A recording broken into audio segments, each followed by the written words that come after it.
Hello, everybody, and welcome to Norm, the Cheers podcast that is not.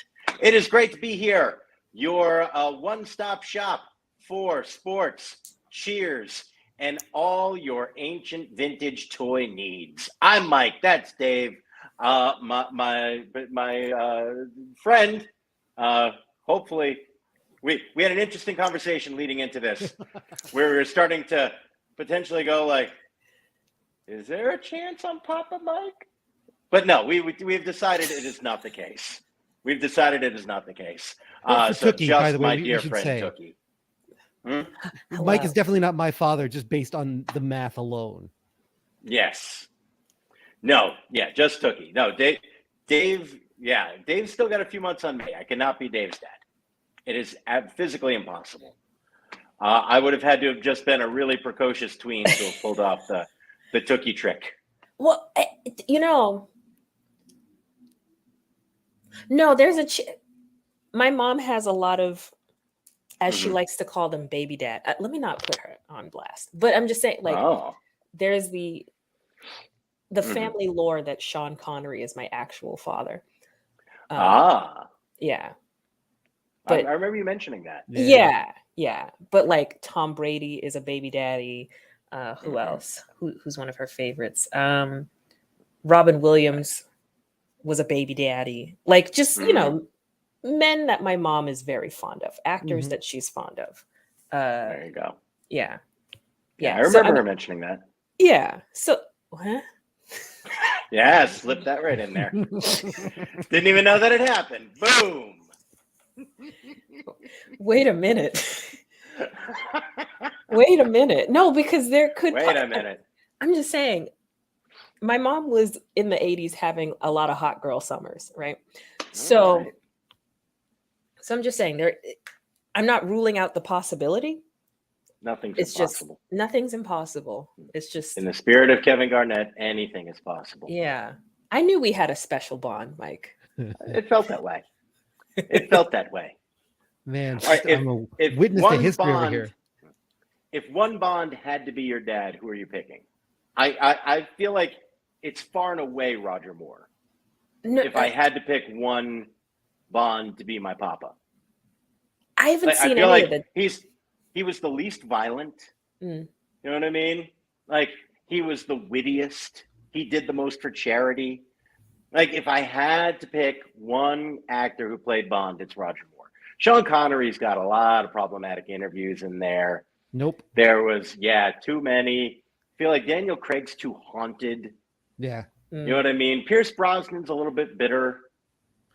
Brosnan, I can handle coming home, and playing catch with Brosnan. Bad back, though, so he's probably not like Brosnan would be my second. I just feel like every time we play catch, you'd be like, I should have done 3 more Bond movies. But I was on this show, Remington Steele, and I'm like, I know!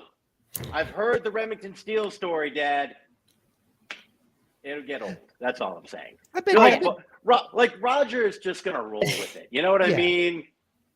Like, we can watch The Saint. We cannot watch The Saint. He's not going to force it on me. Dalton would be a decent dad. I wouldn't mind grabbing a beer with Tim Dalton. I feel like Dalton I would learn the most from, but I feel like he'd push you hard.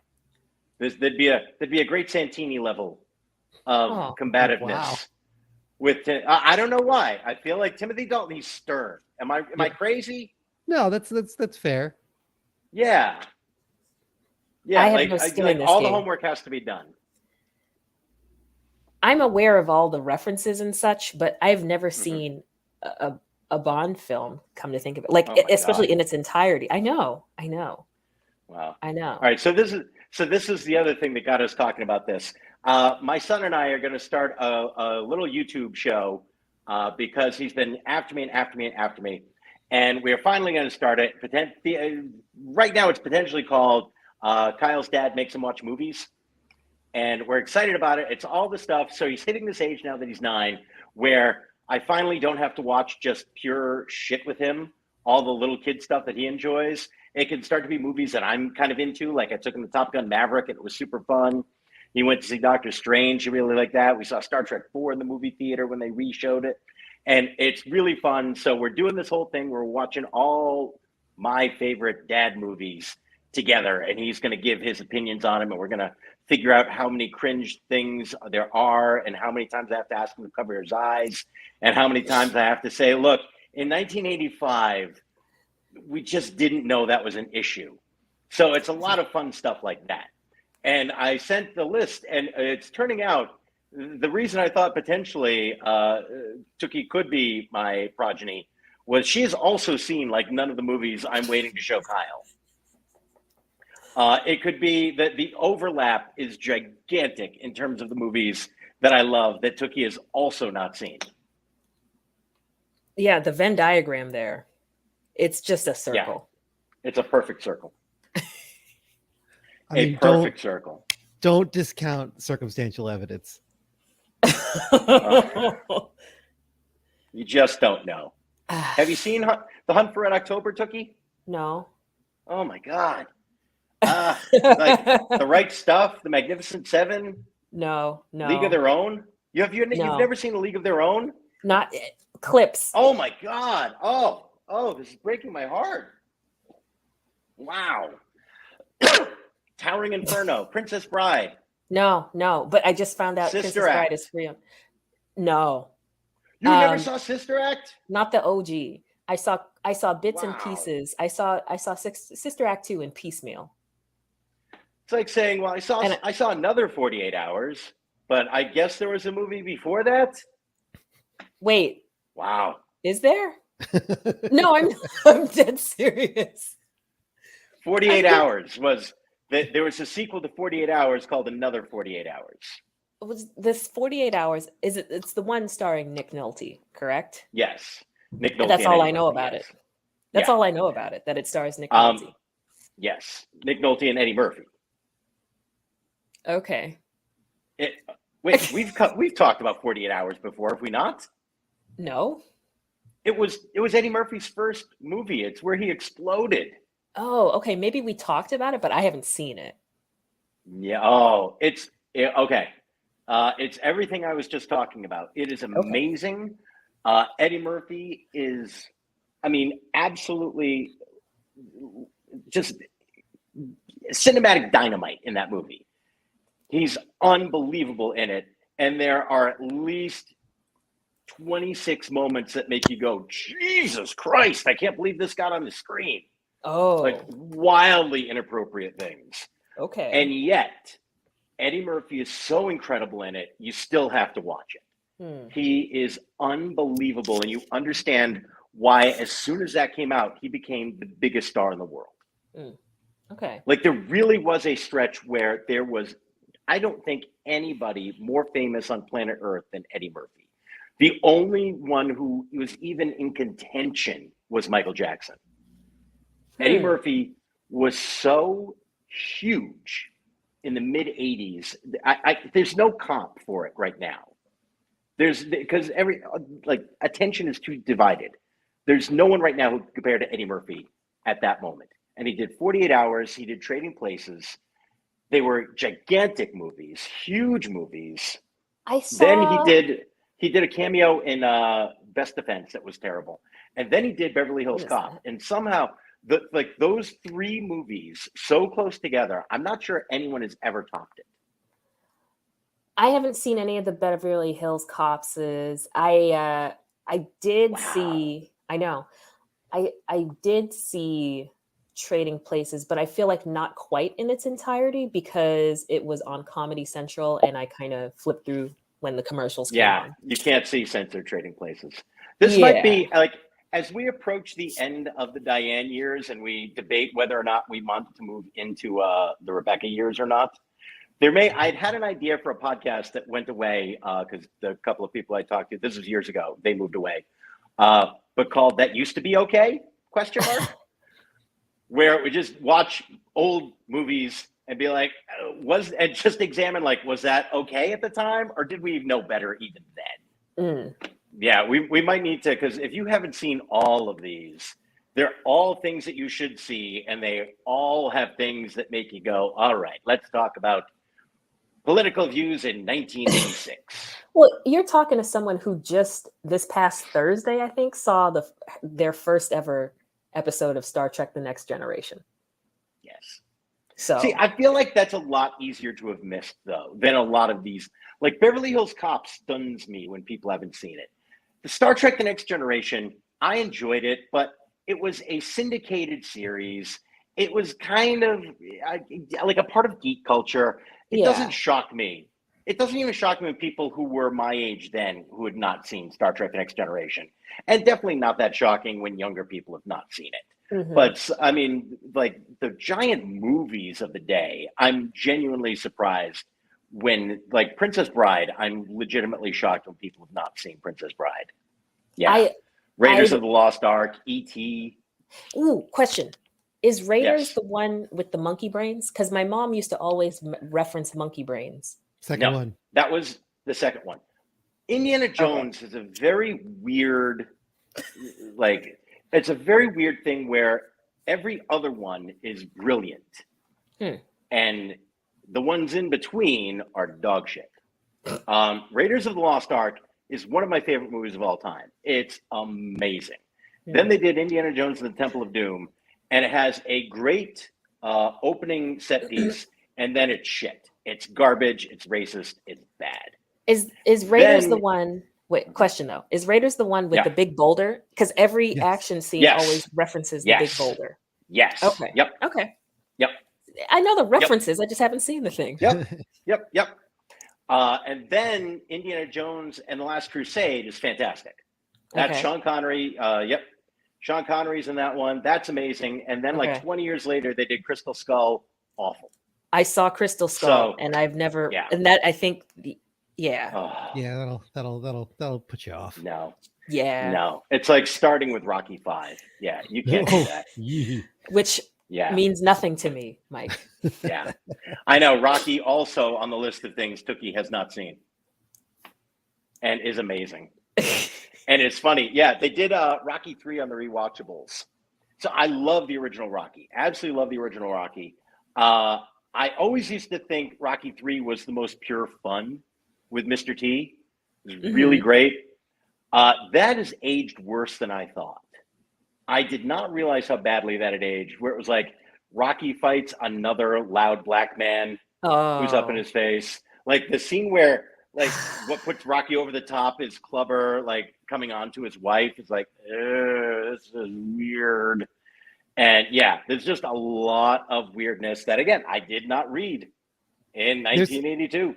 There's an amazing quote. I think it's from an interview with Roger Ebert. I know it's from an article Ebert wrote, but it might have been an interview that he did with Muhammad Ali, where Muhammad Ali talks about how great he was.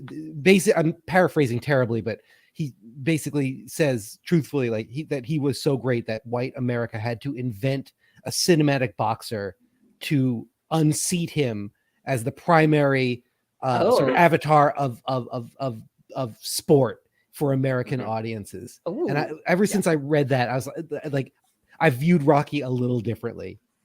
Yes. And it's, the thing about why I think the first one is aged better than it gets credit for, and the other ones have aged worse, is in the first one, and what a lot of people don't remember, and I'm going to say it even though I know Tookie has not seen it, but it's clear as a part of it, and it's not a spoiler. Rocky doesn't win in the first Rocky. He loses the fight. It's about, and he respects Apollo more than other people respect Apollo. I know. That's the thing. It's this trope of like, Rocky always wins. The whole point of that first movie, there's this beautiful scene that he has with Adrian, where as hard as he's training, he realizes he can't win, that he's fighting the best fighter in the world.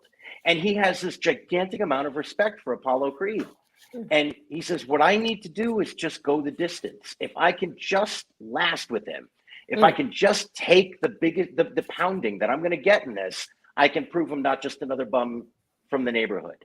And that was what the original point was just proving your worth by hanging in there. It's not that he was somehow going to become the greatest fighter in the world, because it made no sense. He was a club fighter. He'd had a chance to box and he wasn't. But if this one moment he could rise to it and just not give up, that was his validation. And that was the whole point of the first Rocky movie. And then the rest of them, he becomes this cartoon superhero, which is really weird. And it all became wish fulfillment, and it became, Yeah, him being better than Apollo, and it was Huh? very, very weird. Yeah, all right. We're gonna watch him and we're gonna talk about him.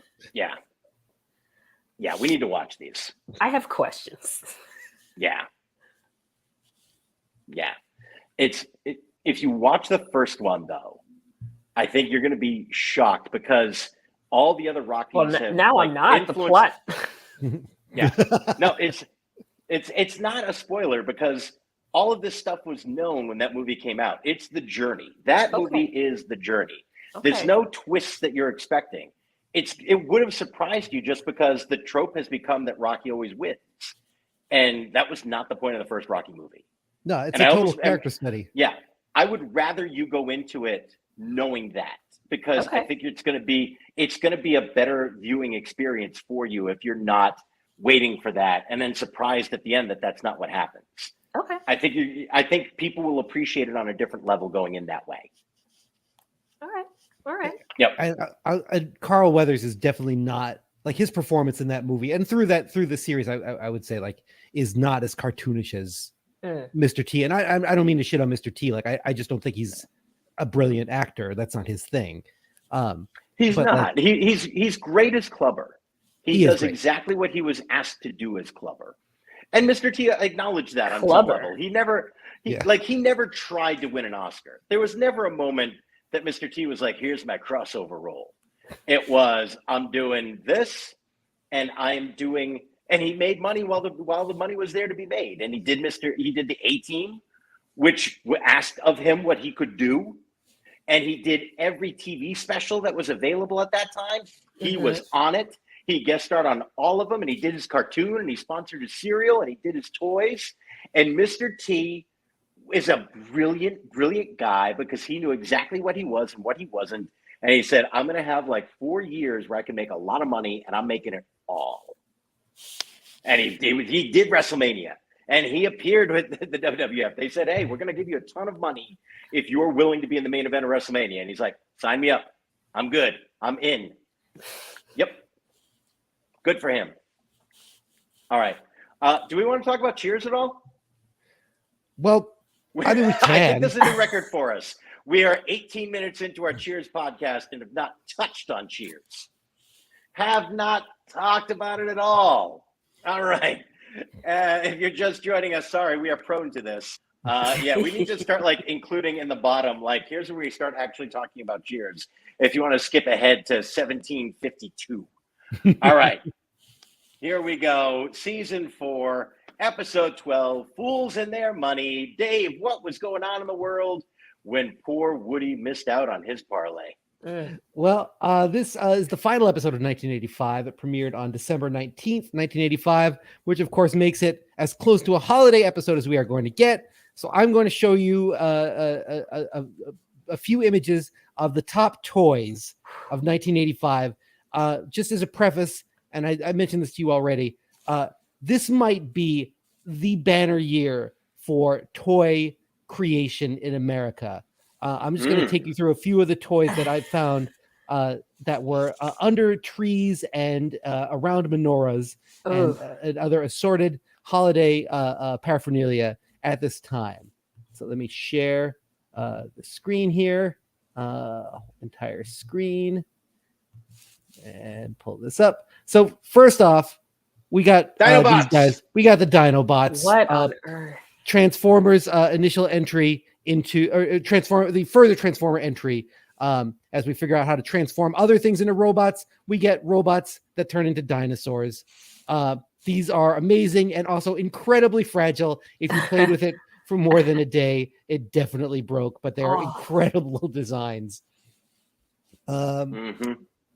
Moving down, this one really made me sad. Wow. Yeah. Wow. I mean, you got your headband, your wristbands. I did like the tape that was available for if you want to play on your portable cassette deck for working The out. exclamation point makes me uncomfortable. I don't It's like very anything aggressive. Yeah. I don't like anything about this, order. but I felt like we got to include the bad with the good. So this fair. Yep. This is the GoBots base tower. It's like their carrying case. It also turns into like a sort of tank and walker. And then it's a multi-level base where these GoBots can hang out. I'm super into this face, which seems to be gripped with ennui. It's very much like if Easter Island became a toy set. Absolutely. Oh wow, yeah, I see it. The GoBots, they never measured up to the Transformers' success. They gave them a run for a little while. Yeah, they were Matchbox property. So what's cool is most of them are made out of a combination of die-cast metal and plastic, so they were very tough, but we're not as smaller. fragile as way smaller. But a good shot by Tonka to enter the robot market. This is the Cabbage Patch Kusa, which is their follow-up to the Cabbage Patch doll. Kind of a creepy looking animal. I think it was designed to kind of bring perhaps some more boys into the Cabbage Patch fold to make it a little less of like a maternal kind of baby toy and more into like you could have a pet. Had birth certificates and all those things. Full disclosure, I had one of these. Not this one, but a similar style. Gaze too long into their unblinking eyes and you will see madness itself. LJN wrestling figures. These are amazing. They're basically just hunks of rubber that you will bash your fingers on as you slam them together with your friends. Also, the ring came out this year, which was one of the sturdiest pieces of plastic you would ever own that could support these figures. These were unbelievable. And if you want to, just like a tactile representation of the problematic wrestling stereotypes of the 80s, you can track these down. They're all there. We got JYD. Yeah, Tookie, do you know any of these? Any of these people? I recognize Hulk. Yep. Yeah. That one looks like God, what's his name? Mick Foley. The one in the overalls looks like Mick Foley to me. Yeah. Mankind. No, that's Hillbilly Jim. Oh, damn. Hillbilly Jim walked so Mankind could run. Fair. Yeah. Hillbilly got Jim, Ricky Steamboat, the greatest of all time. Absolutely, one of the finest technical wrestlers. One of the great workers ever. Okay, and then could not cut a promo to save his life. Who's bulked up Bruce Lee? Enters. that is Ricky's. No, she's talking about Ricky down the bottom. That's Ricky the Dragon Steamboat. Okay. Yep. Okay. Then up here we got Paul, Mr. Wonderful Orndorff. Oh, I've heard of Mr. Wonderful. Just a fine physique. This is just. Wait a minute. Are you sure is that Paul Orndorff or is that Tito Santana? I think that's Orndorff. Okay. Orndorff was known for being super cut, and he's definitely the most cut out of all of the. I think you are correct. Yep. Yeah, Tito was Intercontinental Champion at this point. I would have expected him to have one, but yeah, I think you are correct. Tito is a little sleeker, a little less bulky. Yeah. We got Andre, somehow the same size as everybody else. Like he clearly should have been bigger. Yeah. Yeah, they did Andre wrong with this one. Yeah. So this is pro wrestling, like a little outside of my depth of knowledge, just because for whatever dumb reason, whenever my parents would go to Goodwill, sometimes they come back with a toy. And so my intro to wrestling was a mini pinball machine, one of those cheapo plastic at-home pinball machines with the Legion of Doom on it. Nice. Yeah, Legion of Doom in a couple years after this. Yeah. Yeah, they were not in the WWF at this point. They were still in the NWA. Actually, at this point, they might have been in the AWA. They may not have moved over to Crockett in '85. Right on the cusp. This is if anybody has ever heard the My Buddy theme song, it will never leave your mind. Definitely the doll that Chucky was based on. Aha. Let's see. Oh, the NES came out this year. Nice. For $199, your family could enjoy cutting edge video game technology. Whenever something's not working, you blow on it. It's truer words, Mike. These guys, I had forgotten about these. These were amazing. They are the Sectars. What? And I do not know how these toys missed. They were giant action figures. They were big. They are bug men and women. these giant bugs here, these are the best concept for a writing unit for these figures. They actually had a black glove that you would put your hand in, and that would become the bug's fingers. And then the action figures would ride on top of them into battle or whatever. It's a brilliant, like Henson level bit of engineering. These guys should have been bigger. There was a comic book. There was plenty of toys. They just never hit. Cartoon. Yep. I don't even remember the cartoon. They were if you well were a made. toy in the 80s, you also had a cartoon because Reagan ended the prohibition on advertising directly to kids. So like all the cartoons were basically 22-minute commercials for the toys. Reagan ruined a lot. Jesus. Sing the song, Tookie. This is a little small. It's hard to see, but this is the Snake Mountain playset for Masters of the Universe. Yeah.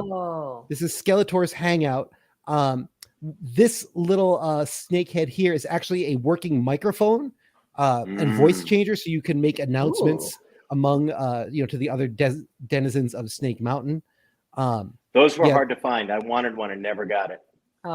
This was the era of like the big play set. This was like a $40 item, which is I think comes out to about like $70 or $80 today. This was the evil Castle Grayskull and better than Castle Grayskull. Yeah, it's pretty impressive. There's like a jail cell in there. It's pretty fly. Yeah. These guys were G.I. Joe's top sellers that year. They are twin agents. They're like Zoltar, and their names are the same, but one spelled backwards than the other. You can tell them apart because this one has a little scar on his eye. Dave, $40 in 85 is 107. Yeah, there you go. So yeah, that's a high price point. Yeah. And then second to last, more Matchbox. We got the Voltron assembling toys. These were amazing. A must. Everybody wanted some piece of this. And then this was the hottest toy. I had a Teddy Just to throw out there, all the Voltrons are available on Amazon Prime right now. Check them out before they leave. Ooh, good to know. And Teddy Ruxpin was the hard to find toy of 85. Bonus points if you have one now and you have hacked it to play your own cassette. Maybe you could have it play the cassette tape from the girl workout set. Oh Lord. But yeah, these were impossible to find, and if you had one, you were one of the winners of 85. But just man, what a year for toys. Outstanding. What a class. What a draft class. I had a Teddy Ruxpin, but it was from the thrift store. It was not brand new. No, well, you were too young for them to actually be in the Teddy Ruxpin era. Yeah. But that was well timed because that meant that you could get a discount Teddy. Yeah. Discount Teddy Ruxpin. That's where you don't want to buy early on Teddy Ruxpin because the technology still wasn't all that solid at 85. You want a third generation Ruxpin. Oh yeah. All right. Tremendous zeitgeist breakdown, Dave. Tookie, what happened in this week's cold open? This cold open, another short but sweet one, but nasty. This was one of the horniest cold opens we've had in, I think, the entire series. Loved it. So thirsty. It was a lot. So Carla is at the bar. We focus in on her for this one, and she walks up to a guy who's sitting in one of the upper booths by the door, and she says, "Oh, what can I get you?" And in a flirtatious manner, he says, "Well, what have you got?" And so she replies, "Anything you want." "Well, I bet you do. Why don't you tell me?" "Maybe you'd like to see a menu." "Nah, I don't need one. I know what I want." And so just to make sure, Carla's like, "We're talking about the same thing." And the guy says, "I think so." So she says, "Then maybe you'd like to whisper what you want in my ear," and then proceeds to splay herself across the bar table, which germs. And so she says, "Then maybe you'd like to whisper what you want in my ear." And the guy just lightly caresses her lobes with the wisps of his breath. I mean, it looked like a Harlequin cover, but it was for townies. And so upon hearing this, Carla shoots A back stranger in Malden. Jesus. And so upon hearing his request, Carla shoots up from her prone position in the table. She says, "A scotch and soda. Ooh, he's toying with me." And then walks off. Roll credits. I didn't why? Why did we need this? You know what? Good for you, Rhea Perlman. Good for you. That was your showcase. Yeah. That was her Emmy submission that year. 100%. The way she lays herself down on that table, I thought was really like astonishingly graceful and well done. Yep. Rhea could move. Yeah. Absolutely. Rhea we don't get to see it. Mm-hmm. All right, we got an A story and a B story. We don't have a ton of time to cover them this week.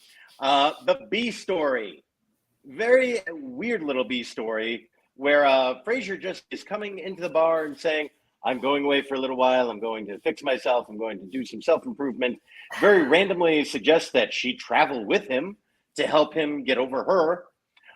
She declines, and he starts nitpicking at Diane, saying that she says really too much and pointing out all of her flaws. And later on, when they are watching football, he comes in, looks like he's going to have a moment where he's telling Woody not to bet, it's foolish, and actually just announced, "Has anyone noticed that Diane has made 17 different mistakes in grammar and punctuation during this time?" Which was my joke of the week. I loved his delivery of it.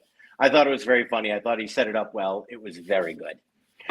Leaves, goes off to Nova Scotia to ice fish, comes in claiming to be a new man. Every little bit of pettiness back on the ice in Nova Scotia. And he apologizes for the way that he has treated her. She says, "Apology accepted." Incomplete sentence. Oh my God. I hope the fish are still biting. And that is the B story for this week. And I'm sorry. Look, you don't want to treat Diane poorly, but at the same time, I feel very weird that so much of this is somehow Frasier making an apology tour to Diane after she leads him on all that time and leaves him at the altar and is desperately in love with Sam and not admitting it and ostensibly still going to marry Frasier.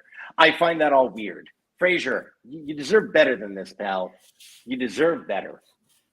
I don't know if the audience was just like really hot, because I thought the reaction from the crowd in this episode were really like, you could really kind of feel the energy. And I don't know if it's just them, but like he really like takes some tough stuff, like just in like the volume of words, and then like the stuff he's actually saying where he is being like mean and nitpicky, and really kind of it's pretty impressive how positive or how just like not horrible the Frasier Diane stuff feels in this episode.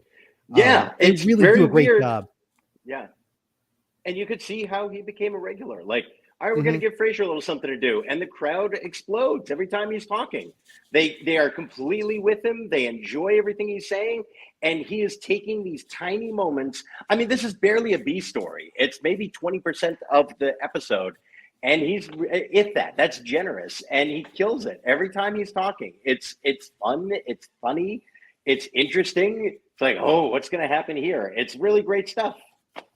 Fun fact, upon finishing my third ever episode of Star Trek The Next Generation, we watched the one where the Enterprise crew gets Groundhog Dayed for 17 days in this weird fog time loop. And then suddenly at the end, the ship that they almost crashed into but encounter and communicate with, Frasier's the captain. Mm-hmm. Okay, so we're not worrying about spoilers anymore when Tookie's delivering the information? I'm just wondering that the whole reveal at the end of that episode, by the way, this is exactly how long they're in the time loop. This is who they meet at the end of the time loop. This is the resolution. Just so I know. I'm just making the rules here. Okay, all right. Okay, moving on. Okay, I mean, I thought, by the way, I'm checking. Okay, so we've established the rules. Very good. You're a terrible dad. Yeah. Hey, this is how we learn, Dave. By not letting the lesson just sort of float on by unnoticed and unremarked upon. All right. Thank you. How did the voting go last week? Thank you. All right. A story. The A story. They are watching football on Sunday and pretending that there's a primetime game. I host 10 games. In 1985, there were only 2 games that you could watch on a Sunday and then 1 on a Monday. So there's no way it felt like 10 games. Even if they cut away from a blowout to watch 1 more, it didn't feel like that many games. It's not like a Sunday now where you watch 3 games and it's basically from 1 p.m. until 11 o'clock. You've got football on all day. Anyway, they're doing the smallest buy-in pool in history, where seemingly everyone in the bar has got a rooting interest in the pool and who's winning. And Woody wins, but only wins $75. And Paul wins second place, which is $25. So I don't know if they were all in for $250 or what, but apparently it was a very small buy-in pool. Woody keeps winning. And this is my 80s thing of the week too, where the gambling just came down to mystical powers, where he would just see winners jump out at him. That was a very 80s trope. I remember there was a Gary Coleman TV movie that was based around that, where he could just pick winners in horse races. Dave, remember that? Deep cut, huh? Wow. That just came rushing back. He lived on a train car that they made up for him. And I thought that was the coolest thing in history. And I wanted to live in a caboose in the subway system. Oh, you need to watch that. Yeah. I should have looked up the title of that, but it's fantastic. It is a very 80s movie. But that was a very 80s trope of, there are some people who can just pick winners without doing any research or knowing. And that was very specific. They couldn't understand anything about the sport. They didn't have to know who was good, who was bad. They weren't like Ace Rothstein from Casino, where he just knew all the information about everybody in the game. They just looked at the newspaper. Oh, that's the name. And he wants to bet his life savings, which is $1,000. And because he wants to bet it on a parlay, where if you pick all the winners, you win big. And so it's like, all right, Sam is saying, no, you don't want to do this. Paul says, I'll lay that bet for you. And Sam says, no, I'll take care of it. We'll keep it in the family. Cut to a week later, Woody has hit his parlay. He's not in the bar yet. They're all ready to celebrate with him. Sam comes in. We quickly realize Sam did not place the bet for Woody. He was trying to look out for him, trying to protect him from making a stupid bet. He's trying to talk to Diane to figure out what to do. Diane has a wonderful moment where she says, we know that he did intend to pick these winners. You just go to the bookie, tell him that he honestly meant to pick all of these winners. Finally, Woody is waiting for that money. It doesn't happen. He goes in to talk to Sam. Sam admits what he did. Woody loves him for it, says, oh, this is the nicest thing anyone ever did for me, trying to look out for me. Sam just keeps encouraging him to get mad at him. Finally, Woody does get mad, saying, you can give me your Corvette, which, I mean, I don't know how much a Corvette was supposed to be worth at that time. I guess that would be in the ballpark for a used Corvette. And they are not going to do it. And it ends with, we're going to make peace with Coach's old trick of singing Home on the Range for 30 minutes. If you could do that, you can't possibly stay mad with anyone. Scene. I have a lot of questions. I enjoyed the episode. I did enjoy the episode. It felt very true to Sam, like, all right, I'm going to look out for you, and then screw it up. It felt very Woody in his reaction to it, the way that he enjoyed it, the way that everyone else was excited about it. All of that felt true, and I like that a lot. I do have questions, though. One, there's no primetime game on a Sunday in 1985. It didn't happen. So I don't really, I'm quibbling. Wasn't there an episode where Diane won a football pool too, where she just started? I don't know if it's happened yet. I know that episode happened. I mostly don't know if it's happened yet in our continuity. But I think it did. Yeah, I think it's season 2. She picks them by by the color of their uniform. Oh yeah. So they've kind of done this episode. That would be a nitpick, where it's like, oh, the random person who doesn't know anything about this keeps winning the football pool. I'm very curious. How much money does Sam have? I feel like it's this very nebulous thing from week to week, because the idea of $10,000, look, I'm not saying that's chicken feed. It's $27,000 today. But at the same time, the idea that it's $1 million feels a little bit weird for a guy who owns this very busy, successful bar in a very ritzy area of Boston. It's in Beacon Hill. He's got the Corvette. He's got the MLB pension. Sam's got some money. It's very weird. Later on, he buys that house in a nice part of Boston and doesn't have to worry about it. I mean, I'm not saying that he should give Woody $10,000. It's like, all right, look, I didn't place the bet and I feel bad about it. But the way that he's talking about it, which is, if I had $10,000, I would clearly have to give it to Woody. Like you don't have $10,000, Sam. It's a TV thing, and I feel like this is every TV show where people's personal finances just change based on the needs of every week. But I'm just going to throw it out there. Sam should be able to afford $10,000 easily. That shouldn't be the end of the world for Sam Malone. At the very least, he should be able to sort of pony up like $4,000 and be like, look, I'm going to try to make it good to you. Here's a chunk that's not going to like, it's not going to break me and it's not going to ruin the business, and we can start to move forward. Or actually just do the, they do the joke about, all right, you get paid out over time. $1 a week for 10,000 weeks, or the deluxe plan, $2 for 5,000 weeks, which is a funny line. But at the same time, you kind of sit there and go, look, if you actually think you owe him this money, what about just $500 a week? Yeah. Until this is paid off. That'd take care of it, wouldn't it? Just, like less than half a year, you got that paid off. You couldn't do $500 a week. That feels weird to me. And coming back, or just even give him a raise of $100 a week. He did say that. Yeah. And we just had an episode like a few weeks ago where Sam says, I specifically don't quibble about money with my friends because I don't want to lose friends. Or I feel like they've done a good job about sort of honoring the things they set up about their main characters. That one, I thought they kind of dropped the ball with, like, he's not going to quibble about it. Mm-hmm. Yeah. So I like I'm not saying I didn't enjoy the episode. I am saying when you sit down and maybe it's because we break down these episodes more than people should. But I'm just saying the finances don't add up in the world of Sam Malone. That bar is too busy. He can lend out $500 and have it not be a big deal. I'm sorry, at the very least, you ought to be able to make good with Woody over the course of time. This should not break you. This feels like a thing that they realize is nebulous and they fix. This is one of the things I feel like they fix in the Rebecca years, where they realize like it's really important that that we understand that Sam is under pressure.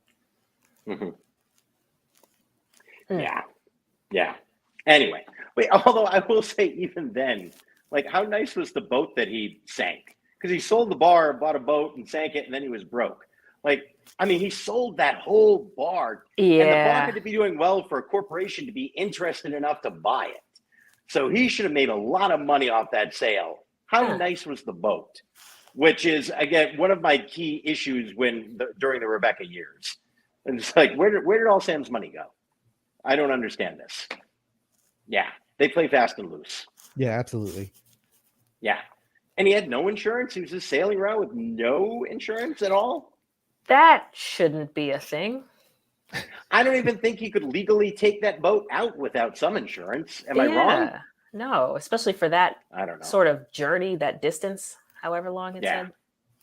All right. We need to get into some categories. I did a couple of mine. Tookie, what's your joke of the week? Oh boy, I have two strong contenders. This is the first episode that made me laugh, not off just vibes in a while. Runner up.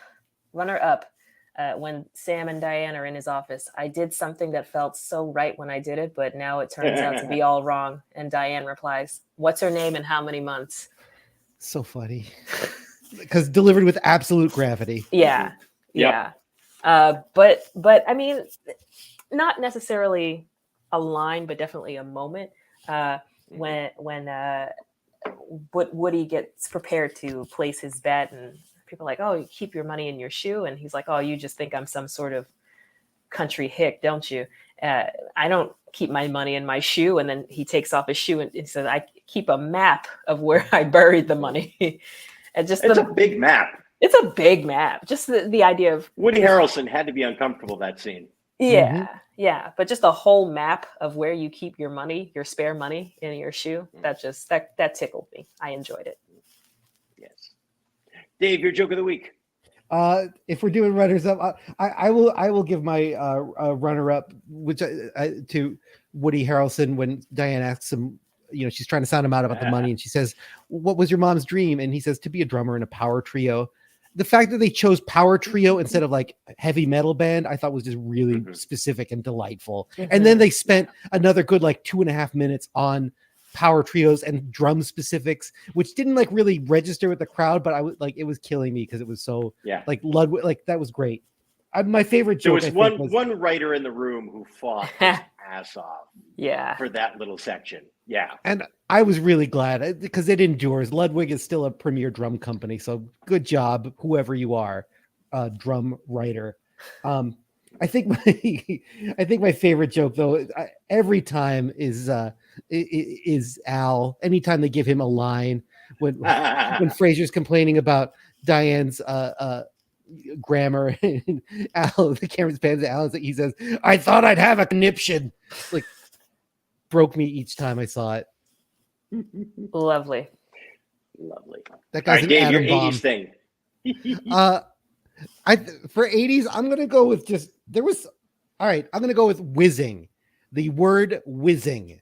I remember watching an episode of Miami Vice with my grandmother, my grandma Betty, and one of the characters said he had to take a whiz, and she had never heard that before. She thought that was really funny, and I realized like I hadn't really heard many people say the word whiz before at that point. So whenever I hear somebody talk about whizzing, meaning urination, I immediately, I'm back in the 80s. I'm back at my grandmother's apartment in Queens, New York. So I'm gonna go with whizzing. Nice. Took your 80s things. Only a short list this week, because this wasn't. Oh, I'll get into it anyway. So new mustache guy just dropped. New mustache guy. There's a new mustache guy. Hooray! Yeah. So he had the big Hall & Oates push broom happening in one of the background scenes. The idea of couples with matching luggage when Frasier mentions that to Diane. Interesting. Because I feel like, because it's like not as much of a thing. Like people obviously travel together, but it's not like matching your luggage isn't as much of a thing, I think. I'll So buy that that for $1. Yeah. And then when Woody says heavy metal is coming back, the idea of heavy metal coming back feels like, whoa, okay. That sort of leapt out at me as like, we're on the cusp of hair metal about to make its big break. Yeah. So that felt very of that moment. So only three things this week. There you go. All right. Very nice. Very nice. I feel like, we are entering the Sam Sweater phase of Cheers that is going to endure. Like we've entered it. We're in it now. There was, when he and Woody had the final scene, the stripes almost made me nauseous. Like the amount of conflicting stripes on those two shirts were like I found myself just staring at them, mouth agape. In the old days, I would have been adjusting the vertical hold. All right, Tookie, how white was this week's episode? We've taken a dip from episodes prior, unfortunately. I mean, this was a real. It felt white. Yeah, I'm not the scientist about it that you are, but it felt white. This was one of those like you had to really squint to see the extras for this episode. So, and this was like a 2-scener, right? There wasn't a 3-scene. This was a 2-scener of an episode. Yeah, basically 2 weeks. Yeah. Yeah. So the opening, cold open, no one. Unless you count Tecumseh. Okay. Scene 1, a black man in the back wall by the phone, and then another black man in a trench coat. Both of those characters kind of floated around the scene, but just 2 black people. And scene 2, the black man in the. I'm like, they didn't even care to re-wardrobe some of these background extras. So a lot of folks just got reused. So it looked like the same man in the trench coat. Kind of floating in and around the bar, a black woman who was behind Diane, an Asian man sitting at the bar behind Diane, a black woman behind Woody in the upper booths, and then the same black man who was on the back wall from the scene before with like a Cosby-ish sweater and a really nice watch, again by the jukebox. So let's see, 1, 2, 7 if you count the reused extra this week. A real dip, considerable dip. That's a big dip. Yeah, it's just not. That's deep into single digits. Yeah. All right, let's rally next week, episode 13. Would you categorize the man in the cold open as spicy white? No. You're going more towny white. Yeah. Okay. It you know what I mean? Like it feels like he's more Hellman mayo than aioli. Yes. Okay. That's well put. Yeah. Well phrased. Well phrased. Not quite a spicy white. Yeah. All right. Let's do better next week. Yeah. All right. No more Sam Creepy quotient. So, how do we feel about the episode overall? All the nitpicks aside, I did enjoy it. I like the ending. I liked Woody in it a lot. I like when they give Woody something to do, when they let him cook. I was surprised how little Norm and Cliff had to do this week. Nothing. They were barely on this week. Yeah. Yeah. Norm gave a look at one point. Yeah. And that was it. Mm-hmm. I thought like the stuff in Sam's office, like I really liked both scenes with Sam and Diane and then Sam and Woody.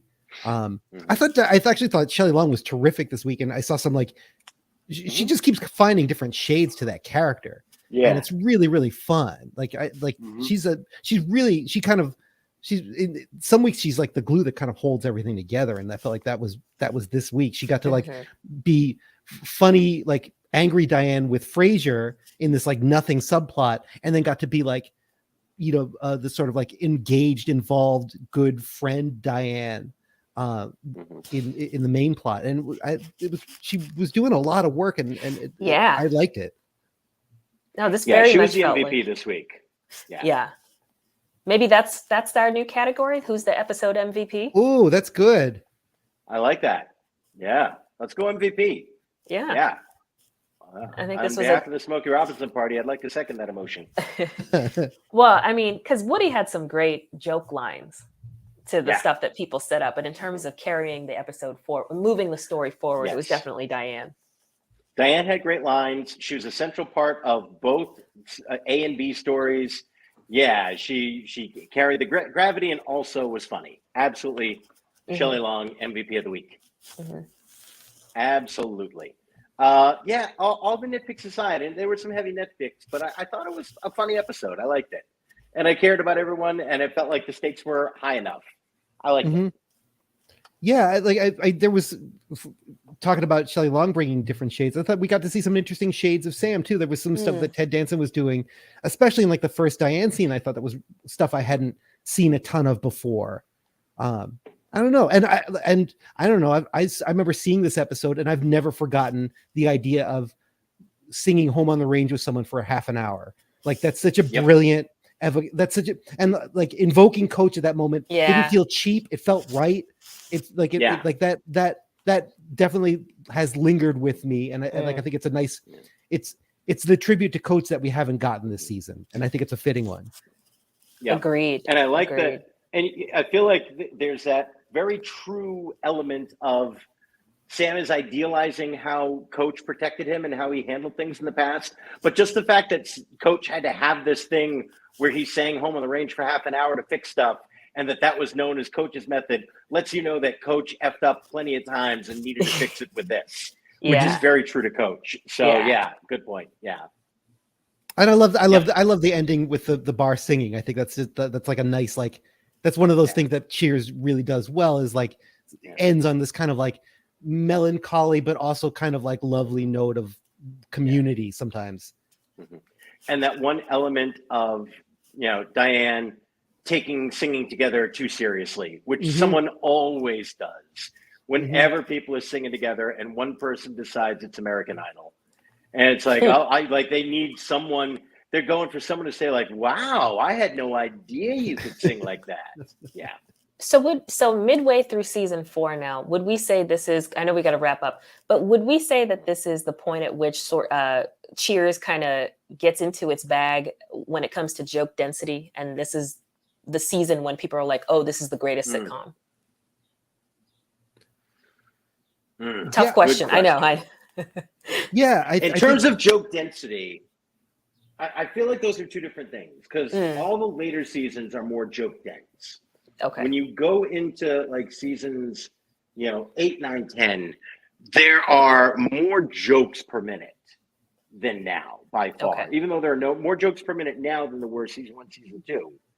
I definitely think there is an acknowledgement of the greatness of Cheers as a sitcom at this point, but I don't think these are the most joke dense episodes. Okay.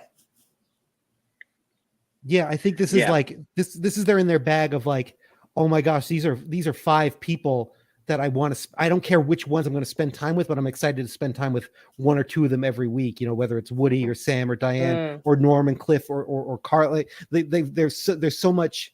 They've got so much depth underneath them that week to week, like we're excited, even if it's not like the screamingly funny episode. There's going to be some cool stuff. There's going to be some interesting human behavior with these people that I've gotten to know. Yeah. Yeah. And in terms of recognition, there was a lot of love Cheers was getting at this point. And a lot of that, too, though, was wrapped up in the offstage drama of how much longer is this going to last in this way? Because at this point, people knew Shelley Long was only signed for 5 seasons and that she was doing movies and that she was not super interested in staying on Cheers beyond this contract. So there was that talk of what is Cheers going to be, and maybe even some overestimation of the quality at this point because people were sensing that Diane was going to be going. Because I feel like we've all acknowledged that season 4 has been a little up and down. Yeah. Particularly as compared to season 3 and as what season 5 is in my memory. Season 4 is a little spottier. But I feel like it was still very much appreciated and valued at that time, and because there was a fear of losing it forever. There you go. Okay. There you go.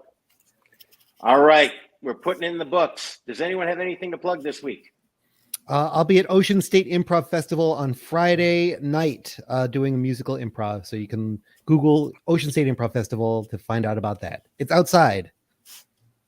There you go. What could possibly go wrong? Nothing.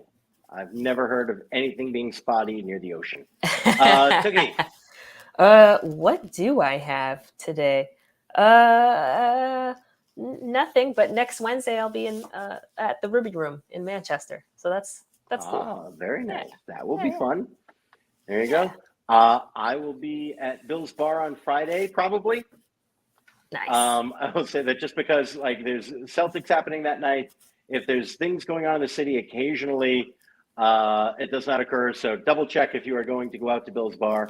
And Saturday, my bride and I are celebrating our anniversary by heading down to New York and seeing Hamilton. Yay! Have fun. Yeah, we're kicking it 2016 style. That's right. Love it. There you go. There you go. Good times. All right. Hey, that was half of an episode of Cheers. There you go. That's how we roll now on the Norm Podcast. All right. For Tookie and Dave, I am Mike. Have a great week. Have a great weekend. Stay healthy. Stay happy.